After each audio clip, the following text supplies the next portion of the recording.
Viewers, এই মুহূর্তে যে নতুন ওয়ার্ডটি নিয়ে আলোচনা করব সে ওয়ার্ডটি হচ্ছে ইজেকুলেশন। ইজেকুলেশন শব্দটি যৌন সম্পর্কিত একটি শব্দ। অনেকে ইজেকুলেশন শব্দটি বিভিন্ন ক্ষেত্রে ব্যবহার করে কিন্তু সঠিক বাংলা জানে না। দেখুন, ইজেকুলেশন সম্বন্ধে প্রথমে আমরা একটা সেন্টেন্স দেখে নিই। The young widow tells she wants an ejaculation intercourse. তরুণী বিধবা বলে যে সে একটি রসালো মিলন চায়।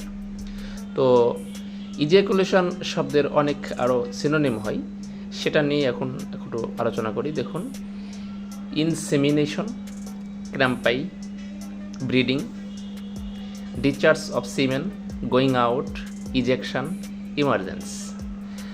ইজেকুলেশন শব্দের বাংলা অর্থ যেটা দাঁড়ায় সেটার অর্থটা এরকম হয়: রসালো, অভ্যন্তরীণ বীর্যপাত, বীজায়ন, নির্গমন, জনিতে স্খলিত বীর্যের ফোঁটা ফোঁটা পড়া দৃশ্য, বীর্যপাত, উল্লাসধ্বনিও আমরা বলতে পারি। অর্থাৎ জনমিলনের সময় অনেকে অতিরিক্ত আনন্দ বা সুখে যে একটা উল্লাসধ্বনি দেয় সেটাও ইজেকুলেশন হিসেবে বর্ণনা করা যেতে পারে। তো ভিউয়ার্স, এটাই ছিল ইজেকুলেশনের বিস্তারিত আলোচনা। ভালো থাকবেন, ধন্যবাদ।